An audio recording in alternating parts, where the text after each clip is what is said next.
Hey friends, welcome to episode 417 of Better Than Before Breast Cancer. I'm your host, Laura Lummer. I'm thrilled to be here with you today because we're going to talk about something that we all need to be very aware of. We're going to talk about really understanding the evidence out there when it comes to things we can choose to support our ability to heal and live a healthy life, and what that evidence means. How do we understand and validate, and how we can inform ourselves and how we can feel comfortable with the amount of information that we're getting so that we can make a decision that feels right for us.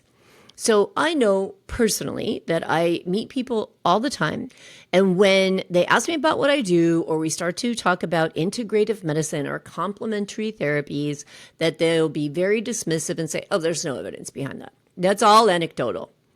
And maybe you've had people say that to you because you've talked about doing ketogenic diet or ozone therapy, or you've heard about these terms, hyperbaric oxygen chambers and high dose vitamin C therapy.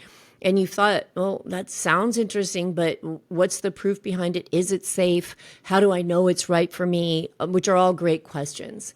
And so when we don't have enough information, we can be left feeling very fearful, and we can be stuck kind of between this curiosity and caution, which is a reasonable thing to do.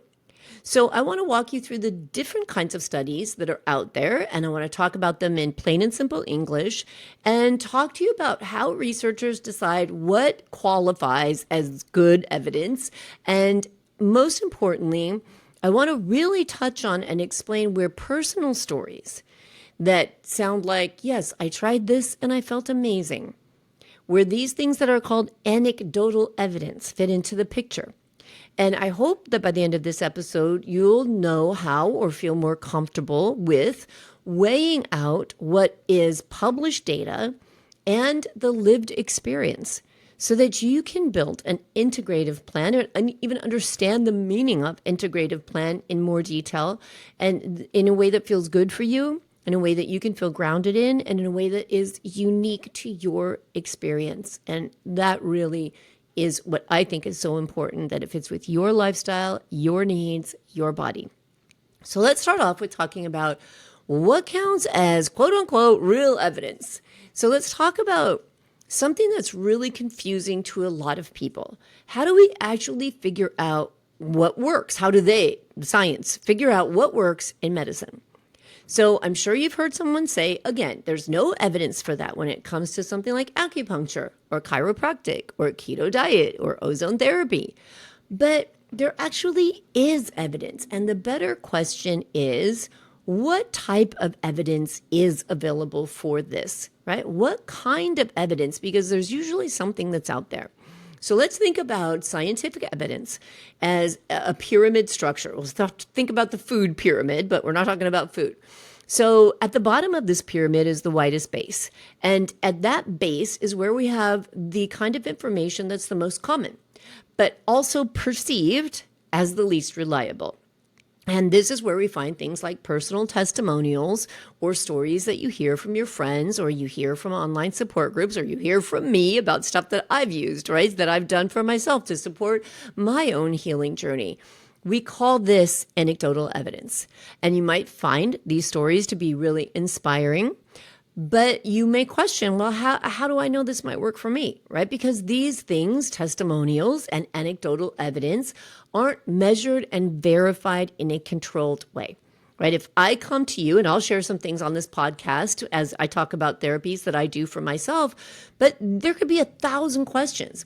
Well, okay, so Laura, you do ozone therapy, but what do you eat? And how is your stress level? And how hydrated do you stay? And what medications are you taking? And what supplements go with that, right? So lots of questions. So when we talk about looking at something in a measured and verified way, it means it's controlled, and we know how many variables are involved, and we're comparing apples to apples, right? So then a step up from this very wide base is what's called case reports or case series. And these are published by healthcare providers. It can be naturopathic providers, it can be chiropractic, it can be acupuncture, right? It can be any kind of healthcare provider who observed something that's very promising in a patient or in several patients. And this evidence is a step up from testimonials because it's backed up with some kind of documentation of data, right? So it's reviewed and documented with data for this specific person or group of people. Let me use as an example here Dr. Nasha Winters and the metabolic approach to cancer, or Dr. Kelly Turner and radical remission. So both of these women looked at hundreds of studies, maybe even more than that. Dr. Nasha with patients and Dr. Kelly Turner reviewing cases that were medical cases. And then they said, wow, there's something here, right? I see that there's a commonality across these people. Dr. Kelly Turner said, whoa, these people had spontaneous remissions from cancer, and all of them did these 9 things. They did lots of things, but all of them did these 9. Every single one of them did these 9. Let's dig into these 9 things, and let's think about what that means. So there's some data behind it. There's some documentation behind it. Dr. Nasha, of course, she's got a ton of documentation, decades of practice, and said, hey, here's what I see. Here's what I see helps these people. Here's what I see improves outcomes. Here are things that when I apply to these patients across the board for decades at a time, here's the data behind it. Here's what we've seen, right? So step up from just someone sharing their own story. Then we have observational studies. So this is when a group of people are followed over time and different behaviors, treatments, or exposures are compared. And so this can show patterns and associations, but it doesn't necessarily show cause and effect. The first thing that pops into my mind is the Nurses' Health Study. This is like thousands and thousands of people followed over decades. But obviously, when you're following thousands of people over decades, you might see patterns, but you cannot compare them because you can't possibly have the manpower it takes to watch what these people are eating, what their lives involve, what their relationships involve, how much they exercise, right? So you can't follow all the details and have a controlled group over on this side that didn't do any of these things and compare the two. Right? So from these observational studies, we can watch things, we can watch big groups of people, and we can say, interesting. There's a pattern there. Maybe we should look deeper into that. And so then that takes us to the next rung of the next level of the pyramid. This is where we see the gold standard, the randomized controlled trial, or it's called the RCT. And this is where participants are randomly assigned to groups. We have group A, B, and C, and researchers control the variables to what really works. So for instance, if 30 people were broken up into 3 groups of 10, and they all had stage 2 breast cancer, and they were all within a certain age group, and they were all fed a specific diet, and they all took tamoxifen except one group, right? One group did all the same things, but the variable is the tamoxifen, and the tamoxifen is removed from that group. And then they're followed and they say, okay, now what happened? Right? So if this group ate the same and moved the same but didn't take tamoxifen, this group ate the same and took tamoxifen, this group ate, moved, and took tamoxifen. What happened? How do we control these variables and see exactly what happened? It's random. We don't know who's doing what. Obviously, in a case of if I'm talking about diet, you can't not know what you're eating. But you get the idea, right? That's just kind of the comparison.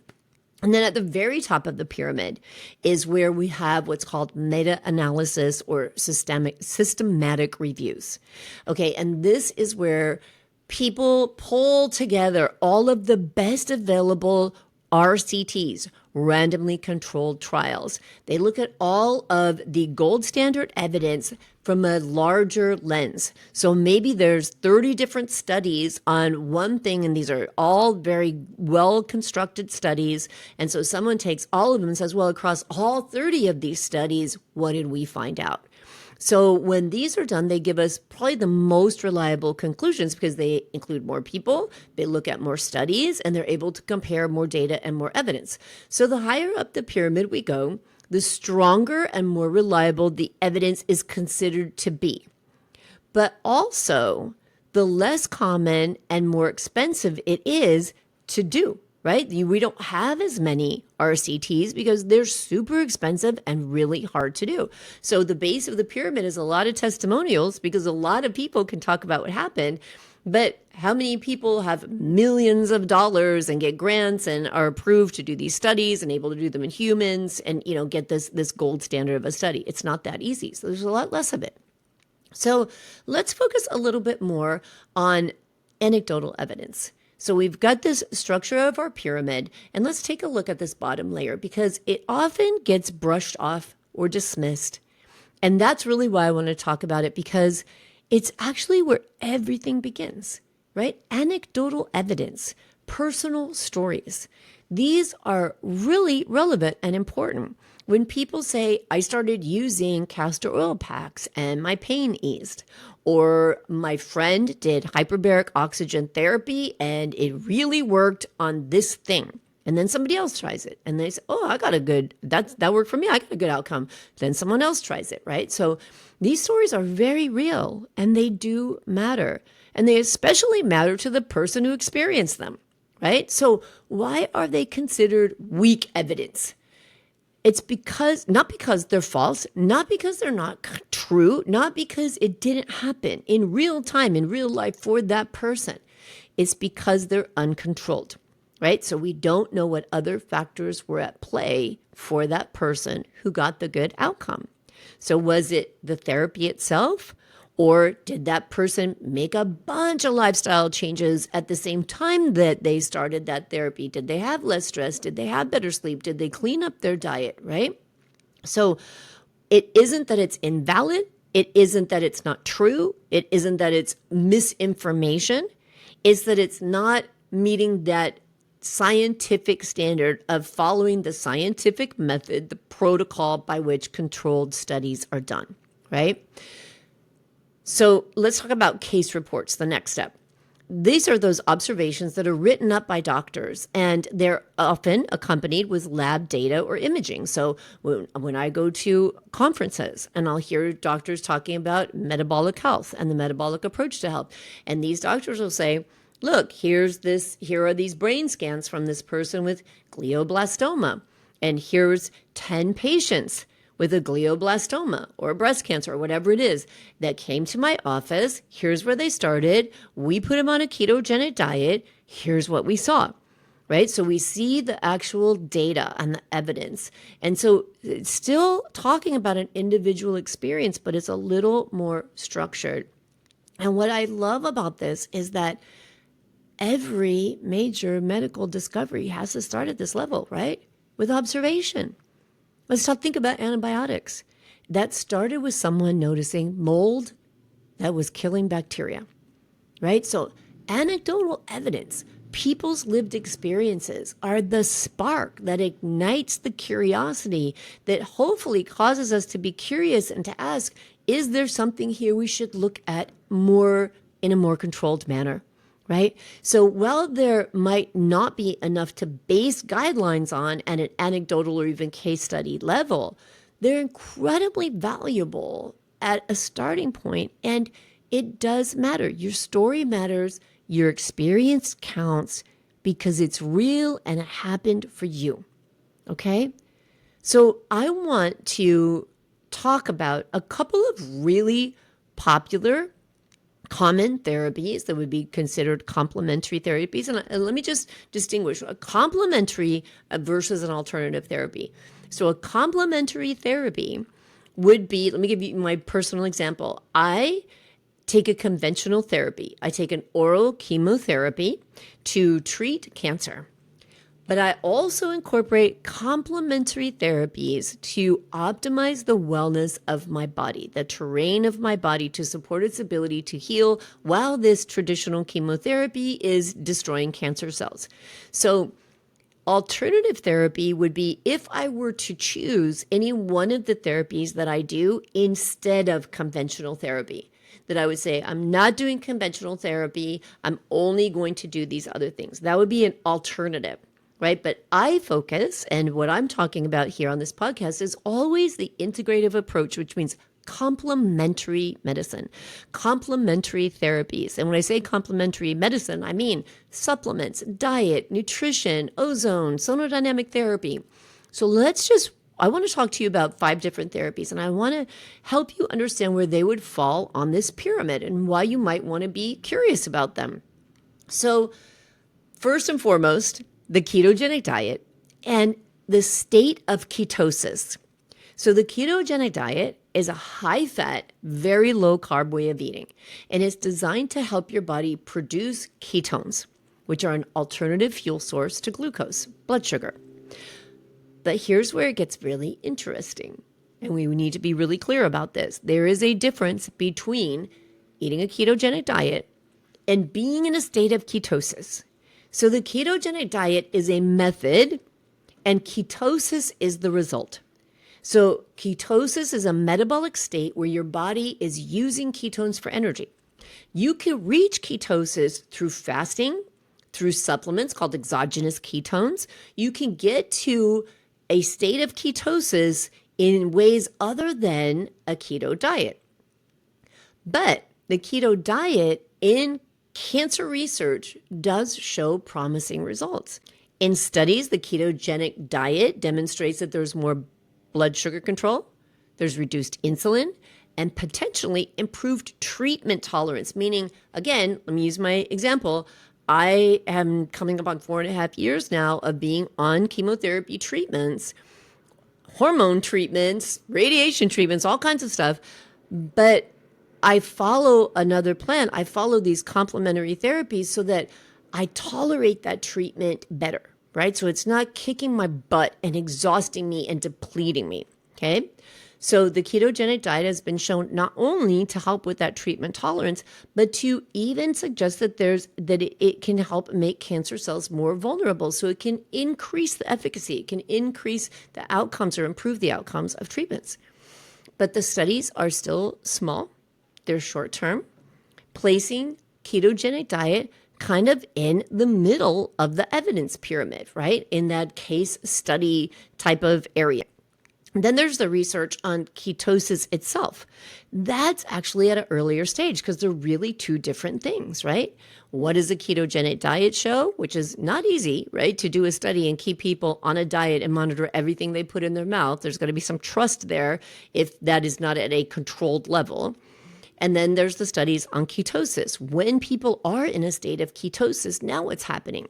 So these studies are at earlier stages, and a lot of them are lab or animal studies. And of course, the best evidence is when it's human studies. But it still helps us to understand the deeper metabolic impact of ketones and their impact on cancer cells. So when we talk about the evidence for keto, we have to ask, were participants actually in ketosis? Because that distinction matters. A lot of people switch to a ketogenic diet for weight loss or for other benefits, for whatever it might be.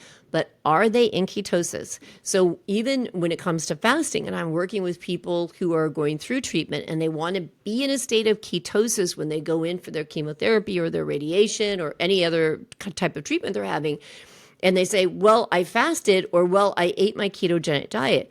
But unless they were testing their blood to see where their ketones were in relation to their blood sugar, you can't really know if you were in ketosis. And that distinction is really important. Okay. So there is evidence on that. There are studies on that, but maybe not at that level of randomly controlled studies and where there's a whole bunch of them.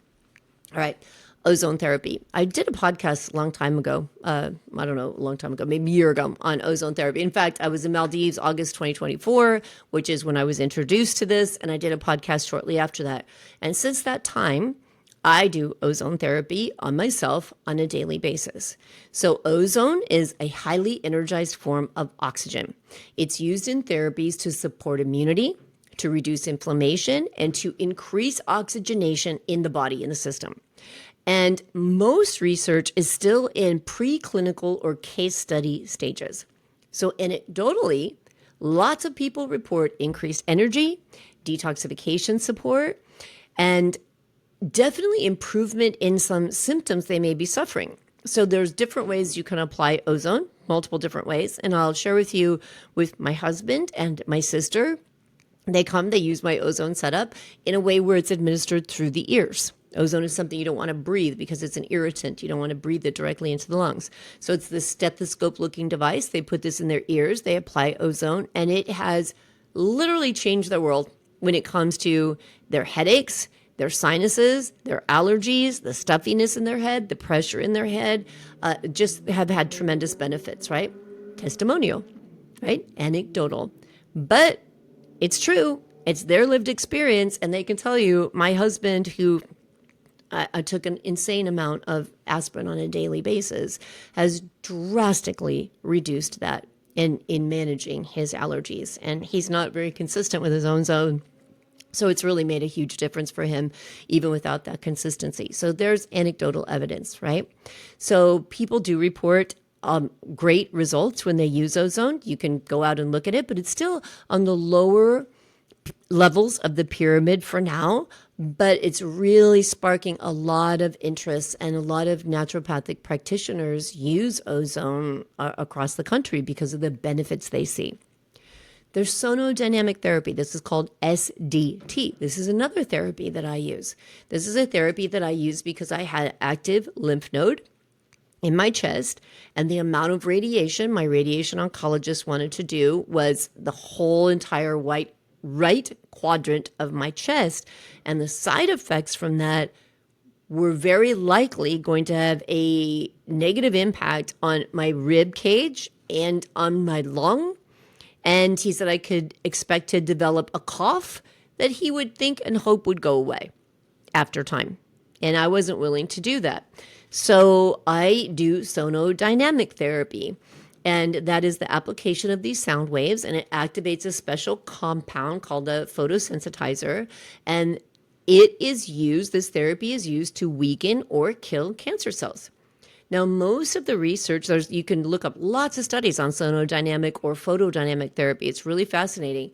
And lots of the research is still in animals or in labs, with a very few early human trials that have started, but it's a therapy that is now kind of in that preclinical to early clinical zone, and it's got lots of promise, but it's in early development. So that's a step above anecdotal, right? And a step above case study.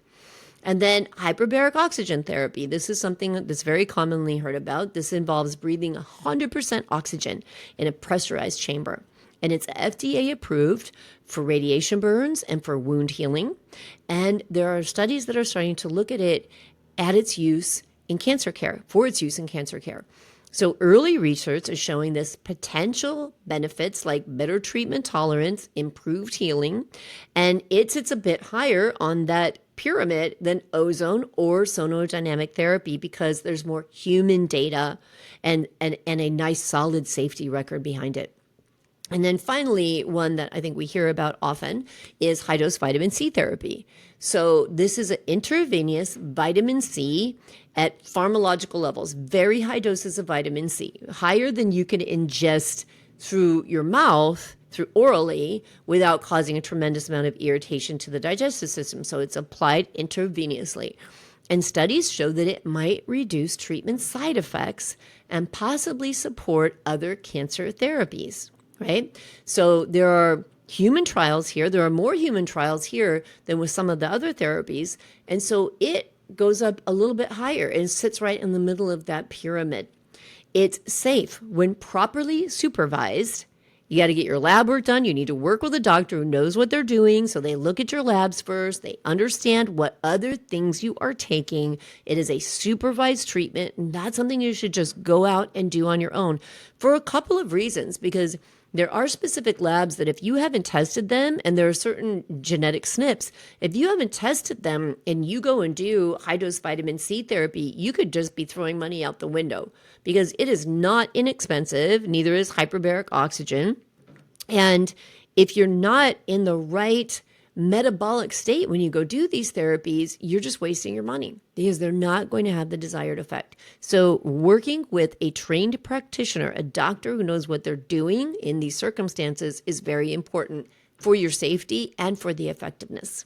All right. And if you want to look up evidence on any of these studies, you just go to PubMed and you put in the search on PubMed, hyperbaric oxygen, sonodynamic therapy, and cancer. Look up the things you want to understand and you will find all the evidence that's out there. And there's a lot of fascinating evidence. So some is in earlier research processes, but that doesn't mean that it's ineffective. It means science is still catching up to what a lot of people experienced and anecdotally brought forward and said, we need to look at this, right? This is why it's so important to listen to your own body, to track your own responses, to understand what works for you, and to work with knowledgeable, open-minded practitioners who are willing to listen to your lived experience, okay? So how do we use this information in real life? So what? I talked about these treatments and I talked about how they're perceived and where they fall in this pyramid. So how is this any benefit to you? Well, I hope that it allows you to formulate better questions for yourself. When you hear of a therapy, to think about, where does this therapy sit on the pyramid, right, of scientific evidence? Is this therapy backed up by large trials? Or do we have more anecdotal early stage reports? And this can help you weigh out the benefits and risks, because I know firsthand, as I live every day working to heal this body from cancer, I know we want to be safe. Some things sound okay. Some things sound a little too woo-woo. Some, we're not ready for. And we just want to know what we're doing is safe and hopefully very effective. So another question, or a few more questions here, is what is the goal? Why would you do this therapy? Because remember, you're not an oncologist. You don't treat cancer. You can do these therapies to optimize your wellness, strengthen your immune system, help your body to detoxify. What is the goal? And if you're saying to yourself, well, the goal is to cure myself from cancer. Let's take a step back and let's talk about the mechanism in your body you want to support. Are you trying to reduce side effects? Are you trying to improve your energy? Do you want to slow cancer progression by making the terrain healthier, by not giving cancer the optimal environment to grow in, right? So matching the therapy to the goal can make a lot of difference. So it's an important question to ask. And we always want to consider safety. Is this something that's in early stage? It may still be worth exploring. Lots of times we do pharmaceutical drugs that are in early stages, right? Now, they've come beyond what anecdotal is for sure, but they're still in early stages. And so we read about them. We talk to our doctors about them. We ask about the risks. We ask about the side effects and weigh them out to say, does this sound worth it to me? But make sure that you understand that even complementary therapies have potential interactions with all other therapies. And so again, you got to talk to a provider who understands your full health picture. You have to pay attention to how you feel. Keep a journal. Note your energy. Note your pain levels. Note your digestive situation, your sleep, and your labs. Everything is a part of your story. And this is how you bring science and intuition and bio-individuality together, right? We want to integrate everything. We don't want to isolate. And I'll give you an example. Recently, over the last couple of months, I'd been having a lot of aching in my hips. Now, of course, I'm sure you can empathize. I've had cancer in my hips. So when they start to ache, the first thing I think of is, oh, crap. I hope that there's not more metabolic activity. Got my PET scan, have my tumor markers, have my labs. Everything looks great. No activity. So then I think, okay, well, I have scarring in these bones, right, from having had cancer in them. And I also have arthritis in my hips now. So maybe I'm going to try collagen. I've heard like a collagen supplement. I already use bone broth. I was going to say bone cancer. Geez. I already take bone broth on a regular basis. But I thought, well, let me add in some hydrolyzed collagen and let me see if that helps. And so I added in, didn't change anything else, added in the collagen. And over the course of a few weeks, I noticed a very noticeable difference in I don't have any achiness in my hips anymore. So I said, okay, this worked for me, right? So I based it on anecdotal evidence. I looked up some scientific evidence, some studies, some information that I could find on collagen. And then I tried it for myself, but noted how I felt along the way, paid attention to it, right? So I hope that you can understand from this that the message I'm trying to say is we don't have to choose between complementary care and conventional care, because I am a firm believer that healing happens when we use both strategically, compassionately, intelligently and with the correct guidance and support. All right? We need to stay curious. We need to stay rooted and grounded in the power we have over ourselves. And so here's just a few things that I hope you'll carry with you from this show, from this episode. Evidence is more important than just published papers. Evidence includes your lived experience. What you live and what you experience is true and it's real, okay? And we have to remember, this is something I didn't throw in there, but we also have to remember, even when we're looking at a really good study, we have to ask ourselves, who funded the study? And question if any biases may have been present there, right? It's just, and that's not a conspiracy theory thing. It's just a fact. Politics permeates everything, everywhere in this world. And I don't mean presidential politics. I mean politicking, right? And where money comes from. So we do have to be aware of who funds different studies. I just want you to take with you here the ability to ask better questions. Where does this therapy sit on the pyramid? What is the goal of using this therapy? Is this therapy safe for me? Are there potential interactions with other things? So really personalize your care. Think about building your team. Who's the nutritionist on your team? Who's treating the cancer? Who's treating the terrain? Who's helping you with mental and emotional support? So if something makes your body feel stronger and more resilient and more supported, that matters. And so you get to blend research, professional guidance, and your own inner wisdom in this experience. So whether you're exploring something new or you're just starting to ask questions, you're not just a patient. You are a whole person with lots of experiences and lots of variables in your life. And your healing deserves to be just as whole, right? I'm a big believer and love and trust my oncologist and his opinions and his experience on treating cancer. But he and I also have amazing conversations about the labs I run on myself and what I'm looking at and how I address those with lifestyle and nutrition. And I love just recently, he said to me, I'm really learning a lot about looking at these labs for you and how well you're doing. And he started asking me questions about the different labs that I run on myself. What are you looking for when you do this? Or he saw something recently. He said, IGF-1. I've been hearing a lot of studies on this. We're really seeing that this may have some relevance in treatment. And then he started asking me about where I get these labs run, because could he also have an account as a doctor so that he could ask for tests that insurance doesn't let him run that he'd like to see on some of his patients. Pretty cool, right? So having a team and having people that understand it, even if they don't completely agree, my oncologist does not completely agree with everything I do, but he supports my decisions and says, be transparent with me, be open with me so that we don't do anything that causes you harm, right? Because we have to be mindful of interactions. So I do invite you to explore the therapies I talked about in more depth. And definitely, I'll put a link in the show notes for this podcast to the directory of physicians that's been trained by Dr. Naisha Winters in the metabolic approach to cancer and to how I like to say into health. Because honestly, I say this all the time. It does not matter who I work with. I choose to work with people who have had a diagnosis of breast cancer, but I don't treat cancer. So it doesn't matter who I work with or who anyone who's taking this metabolic approach. It doesn't matter who they work with, because we're supporting their healthiest and their most optimized terrain. We're not treating a disease of any kind. So whatever someone's health issue is, when you're talking about applying these therapies or using diet and still looking at what these different therapies or therapeutic kind of metabolic states will provide for you, we're thinking about optimizing wellness. And that's really important. So if you got a lot out of this, forward this to someone else, whether or not they have cancer, to help them understand how they can look at scientific evidence to see what might be the best therapies to support their wellness.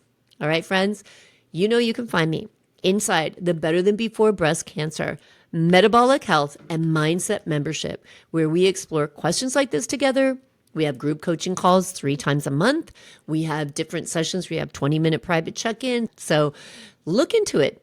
The breastcancerrecoverycoach.com. That's my website. You can find everything there, along with a lot of free downloads that I offer to just help and support you along the way. All right, friends. So until next time, take care of yourself. Trust what you feel and keep creating a life you love and believing in yourself that you have so much power over your health, one little tiny step at a time, one day at a time. I'll see you next week.